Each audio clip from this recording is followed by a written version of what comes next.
Hey guys, this is your host Eric. Today we are going to watch action genre movie called Revolver. Spoilers ahead. Turn on your subtitle. I greatly appreciate your support. Enjoy the video. Jake Green, the Cockney gambler, has been locked up for 7 years. He is finally free. 2 years after he got out of prison, he and his brother Billy went to one of the biggest casinos in the area to get the money the owner owed them back, even though his bodyguard Paul told him not to. Dorothy Mayo lets Jake join his private.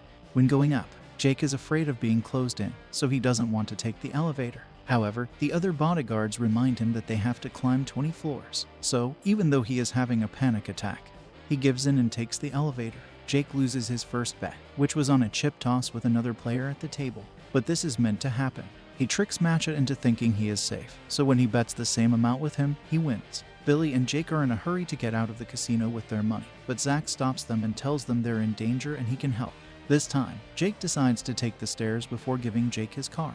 But before he can even take one step down, he passes out and falls down as the card says take the elevator. Jake is being taken to the hospital. Maya talks about how worried he is. After 7 years in prison, Jake must want bigger revenge, especially after what happened with his sister-in-law. So much tells Paul to get rid of him at the hospital by hiring the best hitman in the business. At first glance, Jake's doctors couldn't figure out why he blacked out, so they told him to go home and rest while they waited for the blood test results. Billy goes home, and Jake takes the bodyguards to protect him, but as soon as they get there, they are all shot. Only because he finds a card on the floor that says, "Pick this up," and bends down to do exactly that, does he manage to dodge. He tries to get away in his car, but both he and the driver are shot. Zach gets there just in time to save him and take him away. The hitman sorter doesn't know what went wrong.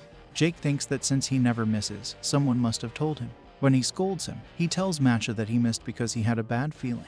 In the meantime, Zach takes Jake to meet his partner Avi, who has Jake's medical file in his hands. We now know how the test went. Jake has a rare disease of the blood that will kill him in 3 years. The men said they would protect Jake if he met 2 rules that could not be changed. He has to give them all of their money and do whatever they want, including answer any questions they have. They give him 3 hours to decide, but Jasky leaves without saying a word because he thinks they are trying to trick him. Even though he gets the same results at the hospital, Jasky thinks that Zach and Avi must have paid the lab. So, he goes to see his private doctor, who tells him the same thing, after threatening him with his gun to make sure he wasn't also being paid. Jake says he doesn't have a choice, and after taking money from the bank, she goes back to accept the men's deal. Avi tells Jake that they are loan sharks and that when they go to their first client to drop off the money, they will use Jake's money to loan. Avi wants Jake to tell them everything he knows about his past with Ma. The 3 Eddas were 3 very stupid men who used to work for Ma. Before a big game, they lost their card man, and they knew Jake was a good player, so they told him to come. Jake didn't want to play, but they were going to hurt Billy's family if he didn't, so he had to agree or protect them during the game. But the other man at the table started to say bad things about Jake and his mother. Jake wouldn't agree to that, so he started a gunfight.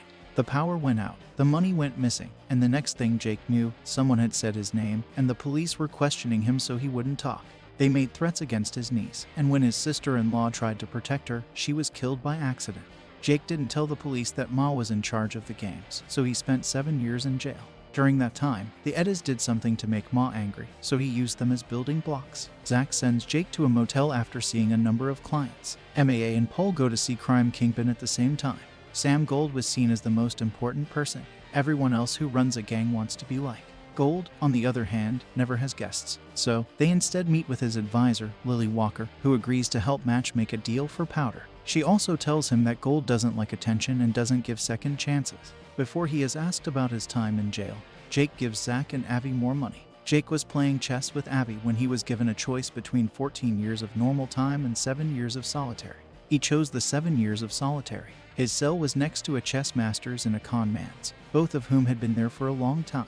Even though they never spoke, they knew everything about each other. During the first 5 years of Jake's sentence, the 3 of them wrote messages on library books and sent them to each other. This is how Jake found out their secret formula for winning any game in the world. The 2 men were planning to break out of prison and told Jake they would take him with them. When they finally left, they didn't say anything and left Jake behind. 2 years later, Jake found out that the 2 men had taken all his money and left only a note that said, "You can only get smarter by playing a smarter opponent." So Jaker began to use the formula to get rich at different casinos. Jake keeps working as the days go by going to see different clients and giving away his own money. If they don't pay, he's also supposed to threaten them, but he can't bring himself to hurt innocent, desperate people. Avi and Zach are chaining a wall to the back of a truck so that when they pull, the wall breaks and they can get the safe on the other side. This safe has the powder Matcha promised Lily, so when he finds out he's been robbed, he sends Paul to solve this problem no matter what. Paul goes to see Lord John, the leader of a rival triad, who agrees to give them a powder so quickly, but only for a price that is too high. Jake, Zach, Avi, and the rest of their team go to the hotel where the exchange will take place. They sneak into a room next to the thugs, make a hole in the wall, and put sleeping gas through it. This puts both John's men and the thugs to sleep. Then they steal the money and the powder to make it look like they didn't do it. Rob, John, and Visol drink matcha. Later, Jake gets a call from Billy, who tells him that he has been asking around and has learned that Zach and Avi are so dangerous that not even gold would touch them, so Jake should just leave. Jake doesn't listen and goes back to work, where a scared client wants him to shoot him. He says no and instead tries to shoot Avi, but the gun is empty before Avi can knock him out. Jake wakes up in the motel hours later and gets a call from Avi telling him that he made it through his third day, so he should get. After seeing his niece and Billy, who gives him a gun just in case, Jake goes to see his doctor. The doctor tells Jake that the original diagnosis was wrong and that he is fine. He calls Avi and yells at him for answers, but Avi just tells him to wait. Paul has been gathering information in the meantime, and Jake's name has come up as being connected to all the problems his men have been having, so he tells Jake to kill him. Avi and Zach are waiting for Jake when he gets back to the motel. They tell him that Macho's thugs are inside. Jake runs away, and the men chase after him. One of the men accidentally shoots himself, which helps Jake get away. When the body is found, Jake's friends think he did it. Jake goes to Avi and Zach's office, where they tell him the truth. They've known all along. Jake didn't tell them everything about what he had done with the Eddas in the past. These three idiots were waiting for Jake to get out of prison so they could kill him because of what he did that got them fired and saved his life. He made an offer to the Eddas every month. He'd give them 3% of all the money they made. The first time, only one Eddie agreed, but when they saw that he kept his deal, they all wanted to join this time for 4%. Jake was actually paying each Eddie with the money from the other Eddie, so he wasn't losing anything. When they ran out of money to give away, they borrowed from Matcha, who quickly became interested in Eddie's mysterious moneymaker. Man, after taking a chance with the formula and getting rich, Jake took a trip with his brother and niece at that time. And that's when Matcha killed the Eddas for not paying him. Speaking of Matcha, he is having dinner at a fancy restaurant when one of his goons comes to tell him that Jake has gotten away. He kind of recognizes John's lover, who is pretending to be a waitress, but he doesn't know her name. So he shoots her before he leaves the restaurant to go after her driver. But his aim is still off, so he only hurt her and didn't kill her. So, before she dies, the woman shoots Maha in the finger in the middle of all the chaos. Then, Sorter is sent to where Lord John and his men are hiding to kill them. On to Jake. He is still talking to Zach and Avi as they continue to play golf. They tell him that no one has ever seen gold because he doesn't really exist. He's just a personification of ego and greed. He has power only over those who put money in him. So Jake needs to change the rules about what he lets control him in the future. Jake takes the rest of his money from the bank and gives it all away before sneaking into Macho's room and fighting with the voices in his head that are his ego. Jake tells Matcha he's sorry he was tricked out of his money, accepts him as the top crime lord, and says he's already given money in his name.